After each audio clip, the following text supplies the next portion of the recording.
بسم اللہ الرحمن الرحیم۔ السلام علیکم ناظرین، میں ہوں آپ کا میزبان سید سلمان گل۔ ARYQ TV کی اسکرین پر آپ دیکھ رہے ہیں پروگرام تفہیم المسائل، اور اس پروگرام کے مرکز و محور جناب مفتی محمد عامر صاحب تشریف فرمائے۔ السلام علیکم ورحمۃ اللہ۔ السلام ورحمۃ اللہ۔ ٹھیک ہے مصطفیٰ؟ شکر ہے اللہ۔ کافی وقت کے بعد ہم بیٹھ رہے ہیں، تو عید میلاد النبی جو گزرا ہے اس کی بہت مبارک، اور ظاہر ماہ ربیع النور تو ابھی موجود ہے۔ ناظرین کرام، اب یہ جو امت ہے یہ اپنے نبی صلی اللہ علیہ وسلم سے والہانہ عقیدت اور محبت کا اظہار کرتی ہوئی نظر آتی ہے، صرف ربیع الاول میں نہیں بلکہ ربیع الاول کے علاوہ بھی۔ ظاہر ہے اس امت کی سیرت میں نبی محترم صلی اللہ علیہ وسلم کے اخلاق نظر آتے ہیں اور آنے بھی چاہیے۔ اچھا، وہ نبی جسے تمام انبیاء میں اللہ رب العزت نے ممتاز حیثیت سے دنیا کے سامنے الحمدللہ رکھا اور پیش کیا، آپ کا تعارف اللہ رب العزت نے کروایا، وہ نبی جو تمام انبیاء میں ممتاز ہے، اسی نبی کی یہ جو امت ہے یہ تمام امتوں پر اسے فوقیت حاصل ہے، اسے خیر امت کہا گیا ہے۔ اس کی فضیلت کیا ہے، اس کی امتیازات، اس کی کوالٹیز کیا ہے، خصائص کیا ہے، آج میں چاہتا ہوں امت مصطفی صلی اللہ علیہ وسلم کے موضوع پر بات کی جائے، اور میں نے مفتی محمد عامر صاحب سے عرض کیا کہ اس پر ہم یہ کچھ باتیں کرنا چاہتے ہیں، اور مفتی صاحب نے میری ہمیشہ کی طرح آج بھی تائید کی۔ تو آج مفتی محمد عامر صاحب سے میں امت مصطفی، اس کی فضیلت، اس کے خصائص، اسے خیر امت کہا گیا، میں چاہتا ہوں پہلا سوال یہی ہونا چاہیے مفتی صاحب، خیر امت اس امت کو کہا جاتا ہے، تمام امتوں پر ظاہر فوقیت بھی حاصل ہے، یہ کیا سبب ہے خیر امت کہنے کا؟ بسم اللہ الرحمن الرحیم۔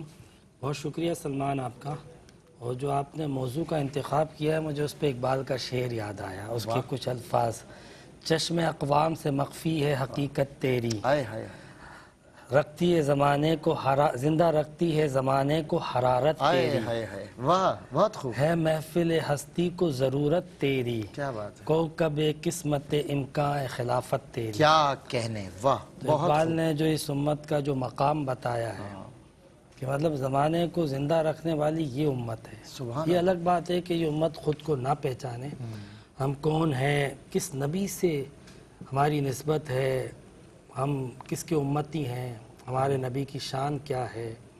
قرآن پاک میں اللہ تبارک و تعالیٰ نے فرمایا کنتم خیر امت تخرجت للناس تأمرون بالمعروف وتنہون عن المنکر۔ حضور نبی کریم صلی اللہ علیہ وسلم کی ولادت سے قبل اللہ تبارک و تعالیٰ نے نبوت کا تاج حضرت ابراہیم علیہ السلام کے بیٹے حضرت اسحاق علیہ السلام کے توسط سے بنی اسرائیل کو عطا کیا تھا، اور قرآن میں پھر بنی اسرائیل کی اہمیت فضیلت بھی موجود ہے۔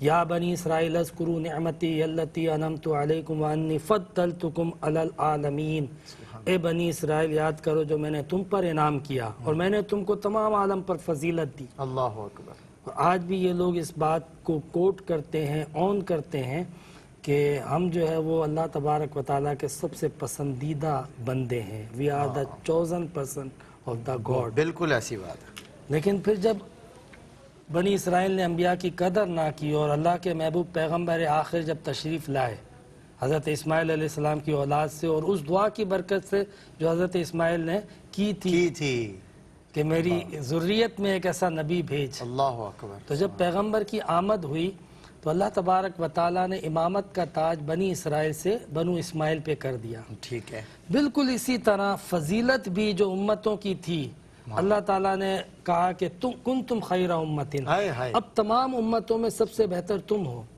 حضرت انس عرض کرتے ہیں کہ جب یہ آیت نازل ہوئی تو نبی اکرم صلی اللہ علیہ وسلم نے فرمایا کہ انتم تتمون 70 امتاً، تم 70 امتوں کی تکمیل ہو، یعنی تقریباً تمام امتوں کی، اور فرمایا کہ انتم خیرھا و اکرمھا عند اللہ، کہ تم اللہ تبارک و تعالیٰ کے نزدیک سب سے زیادہ اچھے ہو اور سب سے زیادہ معزز ہو۔ اللہ، سب سے زیادہ رسپیکٹ اس امت کو ملی ہے اللہ کی طرف سے، یہ نبی کریم علیہ السلام نے فرمایا۔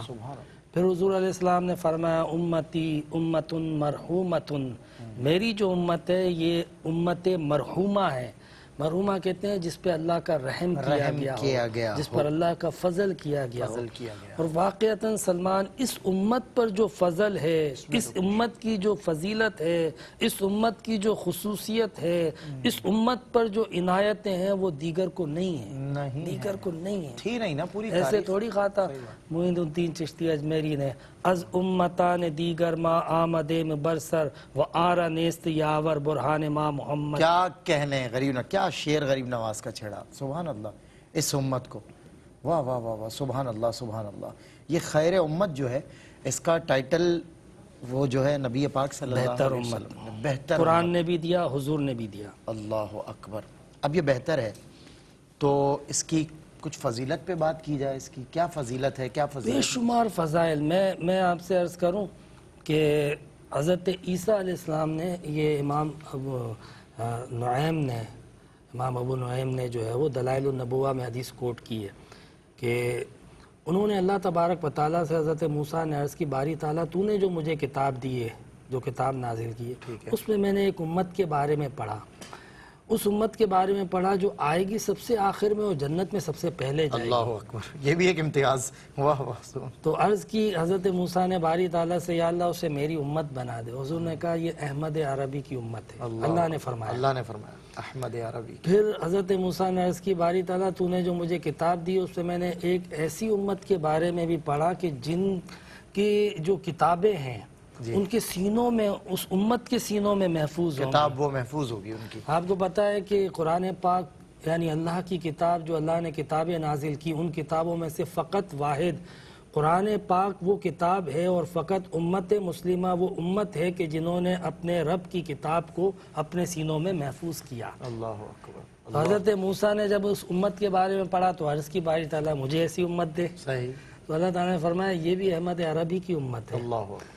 پھر انہوں نے عرض کی، باری تعالیٰ میں نے اپنی کتاب میں ایسی امت کے بارے میں پڑھا ہے کہ جو گناہ کا سوچیں گے تو ان کے اعمال نامے میں گناہ نہیں لکھا جائے گا جب تک کہ کر نہ لیں، مگر نیکی کا سوچیں گے بھی اگرچہ کہ نہ کریں ثواب شروع تو انہیں ثواب مل جائے گا. واہ. تو عرض کرتے ہیں باری تعالیٰ میری امت بنا دے. اللہ تعالیٰ فرمائے گا یہ تو احمد عربی کی امت ہے. پھر کہیں گے میں نے اپنی کتاب میں ایک ایسی امت کے بارے میں پڑھا ہے جو دعائیں کریں گے ان کی دعائیں قبول ہو جائیں گی. اللہ اکبر. تو اللہ تعالیٰ فرمائے گا یہ تو احمد عربی کی. الغرض حضرت موسیٰ امت محمدی کے فضائل اللہ کی بارگاہ میں پیش کرتے ہیں اور اللہ تعالیٰ فرماتا ہے کہ نہیں یہ امت حضور کی امت ہے. واہ. تو آخر میں حضرت موسیٰ عرض کرتے ہیں اللہ رب العزت کی بارگاہ میں، باری تعالیٰ پھر مجھے بھی حضور کا امتی بنا. کیا کہنے، ظاہر فضائل سن سن کر، فضیلتیں سن سن کر. اسی امت میں خواجہ غریب نواز بھی پیدا ہوئے ہیں. اسی امت میں عبد القادر جیلانی بھی اور داتا گنج بخش علی حجویری بھی، جنہوں نے اللہ کی توحید کے راز دنیا پر عیاں کیے. امتی نے. اللہ اکبر. نبیوں کے خصائص آپ کو اس امت میں نظر آئے. آپ کی بات سے مجھے لگ رہا ہے. اچھا، میں کچھ امتیازات پہ بات کر لی جائے. جیسے خصائص میں نے کہا، کچھ کوالٹیز پہ جس سے یہ ممتاز ہو رہے ہیں، ان کا کیا امتیازی حیثیت حاصل ہے حضور کی امت کو؟ آپ امتیازی حیثیت بھی کہہ سکتے ہیں اور خوبی اور فضیلت بھی کہہ سکتے ہیں. اچھا. انفرادی امتیازی حیثیت اس لیے کہ یہ وہ چیزیں ہیں، حضور کی امت کو کچھ وہ چیزیں بھی ملی جو کسی اور کو نہ ملی. مثال کے طور پہ حضور نبی کریم علیہ السلام نے فرمایا کہ میں سب سے آخری نبی ہوں اور جنت میں پہلے سب سے جاؤں گا. صحیح. اور تم سب سے آخری امت ہو اور جنت میں سب سے پہلے جاؤ گے. ٹھیک ہے. حضور نے فرمایا میں بروز قیامت اپنی امت کی کثرت پہ فخر کروں گا. اچھا. اپنی امت کی کثرت پہ فخر کروں گا. اور یہ بھی فرمایا کہ جنت میں جو کل امتوں میں سے جانے والے افراد ہوں گے ان کی صفیں بنیں گی وہ 120 ہوں گی. اچھا. وہ اربوں پر مشتمل ایک صف ہوگی. ظاہر ہے وہ ظاہر صف بھی تو بنا ہے. اہل جنت کی 120 صفیں ہوں گی، اس میں سے 80 صفیں میری امت کی ہوں گی. اچھا. اتنی بڑی 40 صفیں باقی تمام امتوں کی ہوں گی. اللہ اکبر. اتنا بڑا امتیاز، افرادی قوت اتنی. اللہ. نبی کریم علیہ السلام نے فرمایا کہ میری امت کبھی گمراہیت پر جمع نہیں ہوگی. اللہ. اجماع نہیں امت کا. حضور علیہ السلام نے فرمایا میری امت پر کبھی عام قحط نازل نہیں ہوگا، یعنی کہ سارے کے سارے جو ہے وہ قحط میں مبتلا ہو جائے. ہاں، ایسا نہیں. حضور علیہ السلام نے فرمایا کہ میری امت پر کبھی عام عذاب نہیں آئے گا، اور قرآن نے بھی کہا ہے ہاں اجتماعی عذاب جب تک تم ما کان اللہ لیعذبہم وانت فیہم. اللہ کی شان نہیں ہے کہ ان پر عذاب نازل کرے، اے رسول آپ ان میں ہیں. اللہ اکبر. شان نہیں ہے. اس سے بڑا امتیاز. اللہ. خود حضور علیہ السلام نے فرمایا کہ میری امت کو اپنے پیغمبر کی بدعا نہیں لگے گی، بدعا نہیں حاصل ہوگی، جس طرح باقی امتوں کو ان کے پیغمبروں نے آخر کار بدعا دی، لیکن حضور نے اپنی امت کو بدعا دعائی دیتے. تکالیف اٹھائی، پتھر برسائے گئے، جلا وطنی کرنی پڑی، لیکن آپ نے اپنی امت کو بدوا نہیں دی. آپ کو پتا ہے پیغمبر جب بدوا کر دے امت کے لیے وہ تو فوراً پھر امت کا وجود جو ہے وہ نہیں بچتا. بستیوں کی بستیاں مصعب ایک پروگرام میں آپ فرما رہے تھے بستیوں کی بستیاں پلٹ دی گئی. تو اللہ تعالیٰ نے اس امت کو حضور نے فرمایا کہ میری امت کے لیے پوری روئے زمین کو مسجد بنا دیا جہاں چاہے عبادت کرے. یہ اس امت کا امتیاز ہے. واہ اس امت کا امتیاز ہے. حضور نے فرمایا کہ رفع عن امتی الخطا والنسیان، میری امت سے خطا اور نسیان معاف. یعنی ایک آدمی انٹینشنلی اگر گناہ کرتا ہے پکڑ ہوگی مگر غلطی ہو گئی معافی مانگے معاف. اللہ سبحان اللہ. بلکہ غلطی سے روزے میں کھا لے تو روزہ بھی نہیں ٹوٹے گا، اس کا ثواب بھی نہیں جائے گا. جو فیسلٹیز بھول چک ہو گئی معاف. اللہ یعنی اس امت پہ آپ خالی کرم دیکھو کہ کس کے در کرم ہے. حضور علیہ السلام نے فرمایا کہ اس امت کی ہر صدی میں آخر میں ایک مجدد آئے گا جو اس دین کو دوبارہ سے نکھار دے گا، جو گرد پڑی اس کو اٹھا دے گا. من یجدد الدین، دین کی تجدید کرے گا. تو یہ اس سے پہلے دین کے اندر ملاوٹ ہو جاتی تھی، مکسنگ ہو جاتی تھی، تحریف ہو جاتی تھی، تبدیلی ہو جاتی تھی. صحیح. مگر آپ دیکھیں 1400 سال کیا بات ہے. اور ایک نماز ہے، امت کا ایک قبلہ ہے، امت کا ایک حج ہے، امت کا ایک عبادت کا مہینہ، روزے کا مہینہ. واہ واہ. اور تا صبح قیامت یہی معیار ہے 1400. اور کیا پتہ اللہ جانے 1400 سے زیادہ صدیاں اور باقی ہوں. بہرحال مصعب میں کچھ مور کوالٹیز انشاءاللہ سمجھنا چاہوں گا آپ سے، اس کو تھوڑا سا ایکسٹینڈ کریں گے. بہت خوبصورت گفتگو جاری ہے. جگر مراد آبادی کا ایک شعر یاد آ رہا ہے. میں ظاہر ہے میری آئیڈینٹی بھی بنے ہیں جو کچھ سیشنز، ان میں سے ایک یہ پوئٹری سیشن ہے. جگر صاحب نے جب نعت کہی تھی نعتیہ مشاعرے میں، اور آسمان کی طرف دیکھ کر کہا تھا جب کرم نہیں ہو رہا تھا اور کرم کی طلب میں عاشق بیٹھا ہوا تھا کہ اس امت آسی سے نہ منہ پھیر خدایا، اس امت آسی سے نہ منہ پھیر خدایا، نازک ہے بہت غیرت سلطان مدینہ. ایک وقفے کے بعد آپ سے ملاقات. خوش آمدید ناظرین، آپ کا خیر مقدم ہے. خیر امت حضور کی امت ہے اور ہم اس امت مصطفیٰ صلی اللہ علیہ وسلم پر بات کر رہے ہیں. مفتی محمد عامر صاحب نے اس امت کے خصائص، امتیازات، فضیلتیں اور اسے خیر امت کیوں کہا جاتا ہے اس پر بڑی گہری نظر ڈالتے ہوئے سیر حاصل کلام کیا. آپ کی لائیو ٹیلی فون کالز کے لیے ہم نے لائنز کھولی ہوئی ہیں. آپ چاہیں تو ہمیں کال کر سکتے ہیں. کوئی بھی شرعی مسئلہ اکارڈنگ ٹو دی ٹاپک بھی کوئی سوال پوچھنا چاہیں پوچھیں. اس کے علاوہ بھی کسی شرعی قباحت الجھن میں آپ لوگ شکار ہیں اس الجھن کا تو آپ سوال کیجئے. انشاءاللہ مفتی محمد عامر صاحب آپ کے سوالات کا شریعت مطہرہ کی شفاف روشنی میں دیں گے جواب، اور اس کا حل آپ کو بتائیں گے کہ اللہ اور اس کا رسول کس چیز کی اجازت دیتا ہے اور کس چیز کی اجازت نہیں دیتا. مفتی صاحب آپ حضور کی امت کے امتیازات پہ بات کر رہے ہیں. یہ جو ابھی کچھ کالز مصعب اجازت دیں تو میں لے لوں پہلے پھر بعد میں. ٹھیک ہے. السلام علیکم. السلام علیکم. وعلیکم السلام. سلمان بھائی 3 سوال ہے میرے. پہلا سوال یہ ہے کہ نبی پاک علیہ الصلوۃ والسلام سے وفا کرنے کا حقیقی مفہوم کیا ہے؟ اچھا. اور دوسرا سوال یہ ہے کہ کیا جنات بھی آقا کریم علیہ الصلوۃ والسلام کی امت میں شامل ہیں؟ امت میں. ٹھیک ہے. اور لاسٹ کوسچن یہ ہے کہ کیا جنات بھی جنت میں داخل کیے جائیں گے کہ نہیں؟ اس حوالے سے رہنمائی فرمائیے گا. اچھا ٹھیک ہے میری بہن، بہت شکریہ بہت شکریہ. اور نیکسٹ کالر ہیں ہمارے ساتھ. ہیلو جی. ٹھیک ہے مفتی صاحب قبلہ، یہ جو میری بہن نے سوالات پوچھے ہیں میں چاہتا ہوں اس پہ روشنی آپ ڈالیں. موضوع کی طرف ہم بعد میں آ جائیں گے، اختتام میں وقت ملا تو شامل کر لیں گے. کالرز کا سیگمنٹ ہے بیسیکلی. دیکھیں جنات جو ہے وہ بھی نبی کریم صلی اللہ علیہ وسلم کی امت میں ہے. اچھا. جنات بھی، اور نہ صرف یہ کہ آپ کی امت میں ہیں بلکہ باقاعدہ امت مستجابہ میں ہیں جنہوں نے حضور علیہ السلام پر اسلام کو بھی قبول کیا، اسلام بھی لائے اور مسلمان بھی ہوئے. اچھا. یہ واقعات بھی. اور کئی جنات صحابی بھی ہیں. اچھا. ہاں کئی جنات جو ہے انہوں نے صحبت رسول اکرم صلی اللہ علیہ وسلم بھی پائی، تو شرف صحابیت بھی انہیں میسر ہے جو مسلمان ہوئے. وہ حضور کی مدد بھی کرتے رہے اسی انداز سے جنگوں وغیرہ میں. جی ہاں بالکل. اچھا ماشاءاللہ. ٹھیک ہے. دوسری بات یہ ہے کہ جنات کے جنت میں جانے کے بارے میں 2 قول موجود ہے. ایک یہ کہ جائیں گے، دوسرا یہ کہ جنت کے مضافات میں ہوں گے.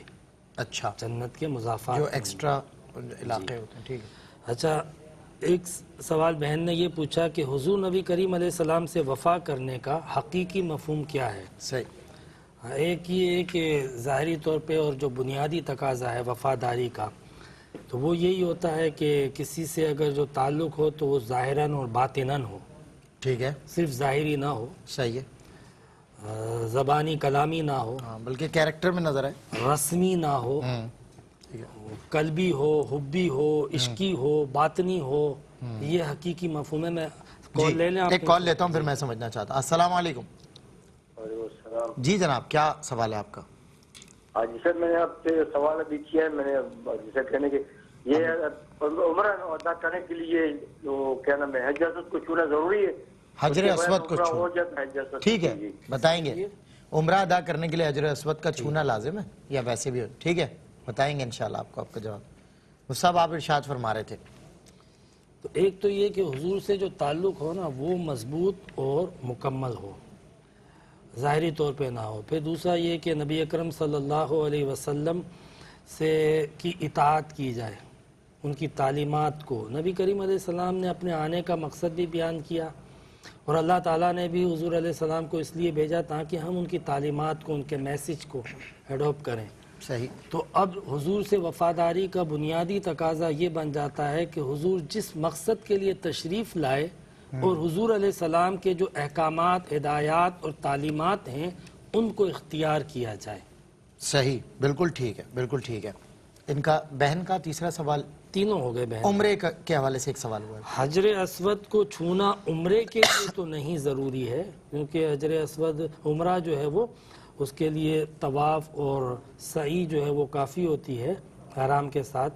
باقی رہا یہ کہ حجر اسود کو چھونا یہ ایک علیحدہ سے فضیلت ہے، اگر میسر آ جائے تو ضرور حاصل کی جائے، مغفرت کی بشارت ہے۔ اچھا، اس کو چھو لینے میں بھی جی، صرف حج میں بھی یہی ہے کہ آپ کو چھونے کو مل جائے تو اچھی بات ہے، لیکن رکن نہیں ہے، رکن نہیں ہے عمرے کا نہ حج کا، کیونکہ ظاہر مفتی صاحب یہ آسان نہیں ہوتا، سنت ہے۔ اچھا مفتی صاحب فرض اور ایسے واجب ماحول نہیں میں بھی میں وہاں گیا ہوں کہ جب بالکل رش نہیں تھا لوگوں کا، لیکن اس کے باوجود حجر اسود کا چھونا بڑا محال تھا۔ لیکن وہ آپ کی بات ہے کہ اگر گھومتے ہوئے مل جائے آسانی سے تو ٹھیک ہے، فضیلت حاصل کر لی جائے، وگرنہ کوئی اس میں دقت میں پڑنے کی ضرورت نہیں ہے۔ کالر ہے، السلام علیکم۔ وعلیکم السلام، کیسے ہیں بھائی آپ؟ جی میں ٹھیک ہوں، کیا سوال ہے آپ کا؟ بھائی سوال یہ ہے کہ میں وضو کر کے آپ کا چینل دیکھتی تھی جو مذہبی سوال تھے، ٹھیک ہے، تو مجھے کسی نے کہا ہے کہ آپ وضو کر کے دیکھتی ہیں پھر یہ غیر محرم ہوتے ہیں، آپ کا وضو نہیں رہتا۔ اچھا ٹھیک ہے، مفتی صاحب انشاءاللہ اس کا جواب دیں گے، ہم اس پر بھی بات کریں گے۔ مفتی صاحب ایک یہ جو سوال ہے وضو سے ریلیٹڈ اور عمرے سے ریلیٹڈ آپ نے کر لیا، میرا ایک سوال رہ گیا، اگر آپ اجازت دیں تو موضوع میں موجود ہے، اس پر تھوڑی سی روشنی ڈالیں، ساتھ ساتھ کالز بھی لے لیں گے۔ حضور کی امت کو بروز قیامت مفتی صاحب حشر میں بھی یہ اعزاز حاصل ہوگا کہ اس امت کو، اس امت کا امام، اس امت کا پیشوا، رہبر، رہنما، پیر کامل، اس امت کا قائد وہ پہچانے گا، یعنی ہمارے نبی بروز حشر بھی ہمیں پہچانیں گے، اور دیگر امتوں کو یہ بھی ظاہر حیثیت حاصل نہیں کہیں گے، اور نبی اذهبوا الی غیری، میرے حضور کے لب پر انا لہا ہوگا۔ کیا فرماتے ہیں؟ بالکل ایسا ہی سوال صحابہ کرام نے حضور سے کیا۔ اچھا، کہ یا رسول اللہ بروز قیامت اتنی ساری مخلوق ہوگی، اتنے سارے لوگ ہوں گے، اتنی ساری امتیں ہوں گی، آپ ہمیں کیسے پہچانیں گے؟ اللہ اکبر، اللہ اکبر۔ اب حضور تو بہت سارے طریقوں سے پہچان سکتے تھے، صحیح، حضور تو پہچانتے ہیں اپنی امت کو، ان کے احوال کو، بلکہ کتنی بار آپ نے اظہار فرمایا میرے سامنے میری امت پیش کی گئی، میری امت کے اعمال پیش کیے اعمال گئے، نامے پیش کیے گئے، اللہ۔ تو اب وہ ہستی آپ سے سوال کر رہی ہے کہ جو آپ کی صحبت اور سنگت اور معیت میں ہر وقت ہے، صحابی رسول، اللہ اکبر۔ تو آپ فرماتے ہیں کہ میں انس تم کو تو جانتا ہوں، تم میرے خادم ہو، تو میں تمہیں پہچان لوں گا۔ صحیح، لیکن حضور نے بڑا پیارا جواب دیا، حضور نے فرمایا میں بروز قیامت تمہیں نماز کی کثرت سے پہچانوں گا، اللہ سجدوں سے پہچانوں گا، وضو سے تمہارے چہرے چمکتے ہوں گے اس سے پہچانوں گا۔ سبحان اللہ، تو اس میں ایک اکرام بھی پایا جا رہا ہے، عموم بھی پایا جا رہا ہے، تاکہ تا قیامت لوگ،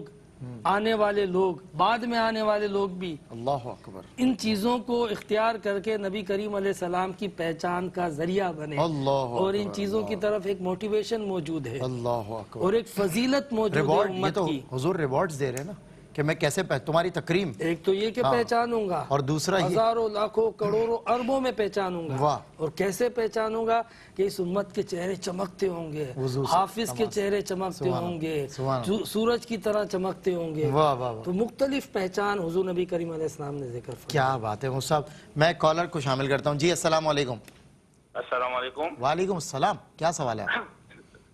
جناب میرا سوال یہ ہے کہ خانہ کعبہ سے پہلے جب لوگ بیت المقدس کی طرف منہ کر کے نماز پڑھتے تھے، صحیح، تو اس وقت جو لوگ بیت المقدس کے اندر نماز پڑھتے تھے وہ کس طرف منہ کر کے نماز پڑھتے تھے؟ بیت المقدس کے اندر جو لوگ ہوتے تھے وہ کس طرح؟ ٹھیک ہے، جواب دیں گے انشاءاللہ مفتی صاحب آپ کے سوال کا۔ مفتی صاحب میں ایک تو مفتی صاحب ایک چھوٹی سی میں چاہتا ہوں ایک ایلیمنٹ اور شامل کیا جائے تاکہ نا یہ جو میرا سوال اور آپ کی گفتگو تھی نا یہ کمپلیٹ ہو جائے۔ ایک تو حضور نے یہ بتا دیا کہ میں کیسے پہچانوں گا، کیا نشانیاں، اور دوسری طرف جو میں نے شعر پڑھا تھا نا اس کے بعد ایک شعر مولانا حسن لکھتے ہیں، کہتے ہیں عزیز بچے کو ماں جس طرح تلاش کرے قسم خدا کی وہی حال آپ کا ہوگا۔ حضور کی اتنی محبت ہے اپنی امت سے، اٹیچمنٹ دیکھا نا، واضح فرمان موجود ہے نا کہ میں اس وقت تک خوش نہیں ہوں گا جب تک کہ میرا ایک بھی امتی جنت میں داخل نہ ہو جائے، اللہ اکبر، ہر امتی داخل نہ ہو جائے۔ تو اب جن کی اٹیچمنٹ اپنی امت سے ایسی ہو اور پھر اس امت کے لیے جس نبی نے ہر طرح سے آخرت کے عذاب سے بچانے کے لیے کوششیں کی ہوں، قرآن نے آپ کا ٹائٹل کیا رکھا؟ حریص علیکم، یعنی یہ وہ نبی ہیں کہ جو تمہیں تباہی سے، بربادی سے، جہنم سے بچانے کے لیے بے-تاب ہیں، بے-تاب ہیں، اللہ اکبر، اللہ حریص علیکم، بے قرار ہیں۔ سبحان اللہ۔ اور آپ دیکھیے ایک یہ نہیں ہے کہ خواہش رکھتے ہیں کہ تم جنت میں چلے جاؤ، یہ نہیں ہے فقط ایک امید رکھتے ہیں کہ تم جنت میں چلے جاؤ، بلکہ جنت کا راستہ بتایا، جنت کے راستے پہ چلایا، جنت کے راستے میں جو رکاوٹیں تھی، جو تکالیف تھی، جو مسائل تھے ان سے آگاہ کیا، خبردار کیا، ان تکالیف کو دور کیا۔ اللہ اکبر۔ نیکیوں کی کیوں کہا حضور علیہ السلام بشیر ہیں؟ بشیر اس لیے ہیں کہ آپ باقاعدہ موٹیویٹ کرتے ہیں، ہمیں خوشخبری سناتے ہیں کہ یہ عمل کر لو گے جنت مل جائے گی، یہ عمل کر لو گے جنت مل جائے گی، مجھے اگر تم زبان کی ضمانت دے دو میں تمہیں جنت کی ضمانت دے دوں گا، مجھے اگر تم شرمگاہ کی ضمانت دے دو میں تمہیں جنت کی ضمانت دے دوں گا۔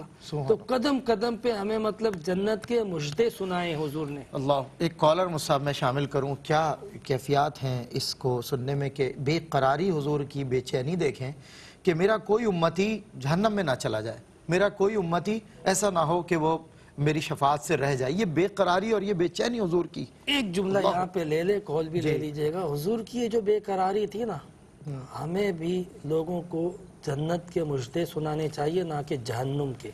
اللہ اکبر، چلیں اللہ اکبر، اللہ اکبر، واہ مفتی صاحب کیا جملہ ہے، کیا جملہ ہے، سبحان اللہ، سبحان اللہ۔ لوگوں کو جنت کی طرف مائل کرنا ہے۔ اگر ہم یہ رجحان رکھیں جو حضور نے دیا تم مسلمانوں کو کہ تم ادھر، تم اس کی ضمانت دو میں تمہیں اس کی ضمانت، حضور جنت کی طرف بلا بلا کر پکڑ پکڑ کر اپنے الفاظ سے بھی بندے کو داخل کرنے کے در پہ نظر آتے ہیں۔ اللہ اکبر۔ ایک کالر ہے، السلام علیکم۔ وعلیکم السلام جی کیا سوال ہے آپ کا؟ آواز جی، اثر کی نماز اگر لیٹ ہو جائے اچھا، ہم مغرب سے کتنے منٹ پہلے تک پڑھ سکتے ہیں؟ اچھا ٹھیک ہے، بالکل انشاءاللہ جاؤ۔ اور کوئی سوال؟ اچھا ایک اور کالر، السلام علیکم۔ ہلو جی جی، قبرستان ہم مطلب کتنا ٹائم کے لیے جانا چاہیے، کتنا ٹائم وہاں پہ رک سکتے ہیں؟ آپ مستورات کی خواتین کی بات کر رہی ہیں، آپ جانے کی؟ جی، اور وہاں کتنی دیر رک سکتے ہیں اور کچھ پڑھ سکتے ہیں کہ نہیں؟ اچھا ٹھیک ہے، بالکل انشاءاللہ آپ کے سوال کا جواب دیں گے۔ جس سے جگر لالہ میں ٹھنڈک ہو وہ شبنم، دریاؤں کے دل جس سے دہل جائیں وہ طوفان، یہ بات کسی کو نہیں معلوم کہ مومن قاری نظر آتا ہے، حقیقت میں ہے قرآن، ہر لحظہ ہے مومن کی نئی شان، نئی آت، گفتار میں، کردار میں اللہ کی برہان۔ امت مصطفیٰ بھی آج ہمارا موضوع ہے، بہت خوبصورت کلام چل رہا ہے، بریک کے بعد ہوتی ہے آپ سے ملاقات۔ جی خوش آمدید ناظرین، آپ کا خیر مقدم ہے اور سوالات بھی جاری ہیں، شرعی سوالات آپ کر سکتے ہیں۔ کوئی ذہن میں آپ کے الجھن ہے یا کوئی ایسا ایرر ہے جو نہیں کلیئر ہو رہا ہے تو آپ سوال کیجئے، انشاءاللہ جواب دیں گے۔ سوال کیا کریں، سوال آدھا علم ہوتا ہے۔ اور مفتی محمد عامر صاحب انشاءاللہ مدلل جواب دیں گے آپ کے سوال کا. کالر ہیں انہیں لے لیتے ہیں. جی السلام علیکم. جی وعلیکم السلام. کیا سوال ہے آپ کا؟ جی میرا سوال یہ ہے کہ میں نے سنا ہے نیٹ پہ پڑھا تھا کہ اگر چولہے کی پکی ہوئی چیز کھا لیں تو وضو ٹوٹ جاتا ہے. چولہے کی پکی ہوئی چیز یعنی آگ پر جو پکی. اچھا ٹھیک ہے. اور کوئی سوال؟ جی دوسرا سوال یہ ہے کہ جب ہم احرام کی حالت میں ہوتے ہیں تو خانہ کعبہ کو ہاتھ لگا سکتے ہیں یعنی خانہ کعبہ کو چوم سکتے ہیں اگر موقع ملے تو؟ اچھا حالت احرام میں. اچھا انشاءاللہ دیں گے آپ کے سوال کا جوابات. جی ایک اور کالر ہے. السلام علیکم. جی مفتی صاحب کیا بات ہے؟ بہن نے سوال کیا کہ میں عموماً وضو کر کے پروگرام دیکھتی ہوں, کبھی کبھی وضو نہیں رہتا, تو مجھے کسی نے کہا کہ جو مذہبی پروگرامز ہیں ان کو بغیر وضو کے مت دیکھیں. تو یہ غلط ہے. وضو با وضو رہنا جی تو بہت اچھی بات ہے جی, لیکن یہ کہ ایک چیز جو کسی چیز کے لیے ضروری نہ ہو صحیح, اس کو ہم اپنے طور پہ ضروری قرار دے دیں, یہ درست نہیں ہے. اچھا وضو نماز کے لیے ضروری ہے, صحیح ہے. وضو قرآن کو چھونے کے لیے ضروری ہے, ٹھیک ہے. وضو طواف کے لیے بیت اللہ کے طواف کے لیے ضروری ہے. ٹھیک ہے. تو جن چیزوں کے لیے وضو ضروری تھا اسی جگہ پہ ہم وضو کو ضروری قرار دیں. صحیح. اس کے علاوہ وضو کی ترغیب دینا اور ہے, صحیح, لیکن کسی نیکی سے روک دینا کہ وضو نہیں ہے تو کیا وضو نہیں ہے تو سچ نہیں بولیں, وضو نہیں ہے تو اچھی باتیں نہیں سنیں, بری باتیں سنیں. بالکل صحیح, بالکل ایسا نہیں ہے. ٹھیک, بالکل صحیح ہے. جی مصعب یہ سوال پوچھا کہ جب پہلے بیت القبلے کی تبدیلی نہیں ہوئی تھی تو کس طرف منہ کر کے نماز پڑھتے تھے, یا بیت المقدس میں کس طرف رخ ہوتا تھا. دیکھیں ابتدا میں ہمیں خانہ کعبہ کا حکم نہیں تھا, صحیح ہے, حکم تھا بیت المقدس کا, قبلہ اول جس کو ہم کہتے ہیں اسی لیے کہتے ہیں. صحیح. حضور علیہ السلام جب مکے میں بھی تھے نا تو رخ بیت المقدس کا ہوتا تھا. اچھا, لیکن خانہ کعبہ کے سامنے کھڑے ہوتے تھے اور اس جہت سے کھڑے ہوتے تھے جی کہ بیک وقت خانہ کعبہ اور بیت المقدس دونوں فیسنگ میں آتے تھے. اچھا, یہ مسئلہ پیش آیا جب حضور علیہ السلام مائیگریٹ کر گئے, شفٹ کر گئے مدینہ شفٹ کر گئے, پھر ڈائریکشن چینج ہو گئی. ڈائریکشن چینج ہو گئی کہ لوکیشن یوں بن گئی کہ درمیان میں تھے حضور. ہاں, سینٹر پوائنٹ. اب اگر فیس کرتے ہیں بیت المقدس کو تو بیک ہوتی ہے مکے کو, کعبے کو. صحیح. اور کعبے کو فیس کرتے ہیں تو بیک ہوتی ہے بیت المقدس کو. صحیح, زبردست. تو 17 مہینے حضور علیہ السلام نے جب تک خانہ کعبہ کا حکم نہیں آیا تھا صحیح, بیت المقدس کی طرف فیس کر کے نماز پڑھی اور بیک کیا تھا خانہ کعبہ کو. مگر دل میں تمنا تھی, حکم بھی واہ, جب بار بار تڑپ رہے تھے کہ حکم آ جائے, میرے آبا و اجداد حضرت ابراہیم والے قبلے کی طرف نماز پڑھنے کا دوبارہ. اور قرآن میں اللہ تعالیٰ نے کہا نا قد نرى تقلب وجهك في السماء, اے حبیب ہم آپ کا دیکھتے ہیں بار بار آسمان پہ سر اٹھا کے پلٹ پلٹ کے دیکھنا. جب حضور خواہش کرتے تھے کہ مجھے اس قبلے کی طرف پھیر دے, فَلَنُوَلِّيَنَّكَ قِبْلَةً پھر اللہ نے حکم دیا 17 مہینے کے بعد کہ تم جس قبلے کو پسند کرتے اس طرف پھیر. سبحان اللہ, جو آپ کی رضا وہ آپ کے رب کی رضا. واہ, سبحان اللہ, سبحان اللہ. جی صاحب یہ تو اس کی تو وضاحت ہو گئی. عصر کی نماز کے حوالے سے ایک پروگرام میں ابھی سوال آیا تھا, کالر کو میں لے لوں ذرا. جی السلام علیکم. السلام علیکم. نماز عصر کے حوالے سے ایک سوال. نماز عصر اگر لیٹ بھی ہو جائے تو مغرب سے پہلے کسی بھی وقت پڑھ سکتے ہیں, جان بوجھ کے تاخیر نہ کی جائے. ٹھیک ہے. اور مغرب سے 20 منٹ قبل تو پورا مکروہ وقت ہوتا ہے, لیکن بہرحال فرض ہے پڑھنی پڑے گی. ٹھیک ہے. لیکن اگر بالفرض اتنی تاخیر ہو جائے کہ 20 منٹ نہیں 1 منٹ باقی ہے, صحیح, بلکہ تکبیر تحریمہ کا وقت صرف باقی ہے, تو بھی آپ تکبیر تحریمہ کر کے عصر شروع کر دیں.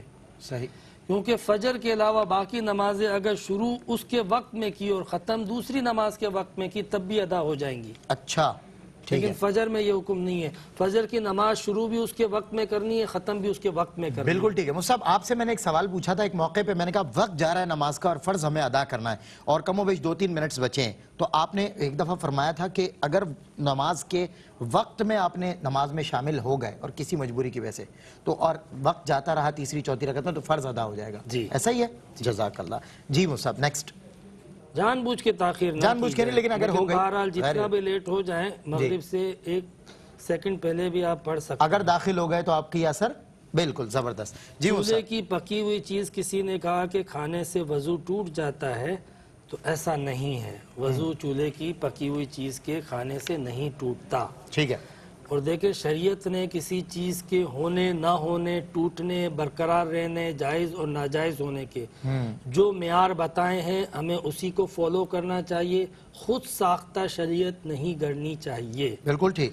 البتہ یہ بات جو مشہور ہوئی ہے نا چولہے کی پکی ہوئی، یہ بات اصل میں بعض بزرگوں سے منسوب ہے کہ وہ کسی خاص وظیفے کے لیے وصیت کرتے تھے کہ آپ اس وظیفے کے دوران جو ہے وہ چولہے کی پکی ہوئی چیز نہ کھائیں. صحیح. جب تک یہ آپ کا چلہ چل رہا ہے اس وقت تک آپ یہ نہ کریں. حالانکہ ان کا مقصد بھی یہ ہوتا تھا کہ یہ اس چلے کے دوران زیادہ لیوش غذائیں نہ کھائیں یا گرم غذائیں نہ کھائیں، یا اس ذکر کی وجہ سے جو ان کی کیفیات ہیں ان کیفیات میں ستو سوٹ کرتے ہیں، ان پکی چیزیں سوٹ کرتی ہیں. صحیح. ان کے ذہن میں خود ایک مقصد ہوتا ہے. تو اگر کوئی بزرگ کسی کو ہدایت دے وہ ہدایت وہی بزرگ دے سکتا ہے، ہمیں بزرگ بننے کی ضرورت نہیں ہے. بالکل ٹھیک. اور ہمیں جو ہے وہ شریعت کا جو حکم ہے وضو ٹوٹنے کا اسی حکم کو برقرار رکھنا چاہیے. شریعت نے نہیں کہا آگ کی پکی ہوئی چیز سے وضو ٹوٹتا ہے، اس لیے ہمیں بھی نہیں کہنا چاہیے. اور آپ نے یہ بھی وضاحت کر دی کہ اخلاقی جو اقدار ہیں ہماری ان کا دامن بھی نہیں چھوڑنا چاہیے، وہ قدریں بھی پوری اور شریعت کا معاملہ بھی. جی جی. اچھا، یہ احرام کی حالت میں غلاف کعبہ کو چھو سکتے ہیں، ٹھیک ہے نا، صحیح، چوم بھی سکتے ہیں. ٹھیک ہے. البتہ اگر آپ طواف کر رہے ہیں تو اب نہیں رکیں. تو دوران طواف آپ چھو تو سکتے ہیں لیکن سینہ کعبے کی طرف دوران طواف نہیں کر سکتے. ٹھیک ہے. چھونے کی منع نہیں ہے، مطلب آپ طواف کرتے ہوئے آپ ایسے ہاتھ لگا دیں چھو لے کوئی منع نہیں، لیکن طواف کرتے ہوئے فیس کرنا یہ منع ہوتا ہے. بالکل ٹھیک ہے. وہ سب لاسٹ کالر ہیں اور لاسٹ منٹ بچا ہے تو میں ایک سوال باقی ہے. جی ایک کالر کو لاسٹ کر لیں. جی السلام علیکم. السلام علیکم. جی وعلیکم السلام. جلدی سے سوال پوچھیں. یہ سوال میرا یہ ہے کہ آدمی اپنی قبر حیات حالت میں بنوا سکتا ہے زندہ؟ ٹھیک ہے. زندہ آدمی. ٹھیک ہے، بالکل انشاءاللہ اس کا جواب آپ کو دیں گے. مفتی صاحب یہ دونوں سوالات جلدی سے بتا دیں. خواتین کا قبرستان جانے سے متعلق سوال تھا. اصلاً منع نہیں ہے جا سکتے. خواتین کا قبرستان جانا، عبرت حاصل کرنے کے لیے جانا، نصیحت حاصل کرنے کے لیے. حضور نے فرمایا قبرستان موت سب سے بڑی نصیحت ہے. صحیح. موت کو یاد کرنا. پھر یہ ہے کہ قبرستان میں جا کے اپنے مرحومین کو یاد کرنا یا ان کے لیے دعائیں مغفرت کرنا، یہ بھی منع نہیں ہے. لیکن فی زمانہ احتیاط کے تحت جس طریقے سے بازاروں میں اور دیگر مقامات پر جہاں پر مرد کا ازدحام ہوتا ہے، رش ہوتا ہے، تو خواتین کو ایک ان کا پردہ عمل، ان کا دائرہ عمل جدا کر دیا ہے، کرٹنائزیشن کر دی، پارٹیشن کر دیا کہ یہ خواتین کا علاقہ، یہ مردوں کا. تو اگر ایسا کوئی پارٹیشن ہے تو ٹھیک ہے، ورنہ ازدحام کی وجہ سے، فتنے کی وجہ سے آپ نہ جائیں. ویسے اگر نہ اندیشہ ہو تو جائیں اور ایک بے پردگی سے بچتے ہوئے جائیں، اور جانے کے بعد عبرت حاصل کرنے کے لیے یا کسی کے لیے دعا کرنے کے لیے، دعائیں مغفرت کرنے کے لیے، فاتحہ پڑھنے کے لیے جا سکتی ہیں. ٹھیک ہے. لاسٹ آخری سوال یہ تھا کہ اپنی زندگی میں اپنی قبر بنا سکتے ہیں کہ نہیں. بالکل اپنی قبر کی جگہ خرید لی، اور ہو سکے تو اگر قریب میں ہے تو تھوڑی دیر اس میں روز لیٹ کر تھوڑا سا سوچیں عبرت یہ میرا اصل گھر یہ ہے، یہ ہے اصل گھر، یہ عارضی ہے جہاں میں رہتا ہوں، یہ مستقل ہے. یہاں کی ریکوائرمنٹ کو یاد کریں کہ مجھے یہاں پہ کیا کیا ضرورت پڑے گی. بالکل ٹھیک. مصعب بہت شکریہ. آج آپ نے ماشاءاللہ بہت وہی آپ کا ایک سمارٹ انداز ہے، آپ جلدی سے ساری چیزیں کور بھی کر لیتے ہیں. اللہ آپ کو اور عزت دے اور آپ کے علم میں مزید اضافہ فرمائے. لکھنا نہیں آتا تو میری جان پڑھا کر، ہو جائے گی مشکل تیری آسان پڑھا کر. پڑھنے کے لیے تجھ کو اگر کچھ نہ ملے تو چہروں پہ لکھے درد کے عنوان پڑھا کر. لا ریب تیری روح کو تسکین ملے گی، تو قرب کے لمحات میں قرآن پڑھا کر. آ جائے گا اقبال جینے کا قرینہ، تو سرور کونین کے فرمان پڑھا کر. السلام علیکم ورحمۃ اللہ وبرکاتہ.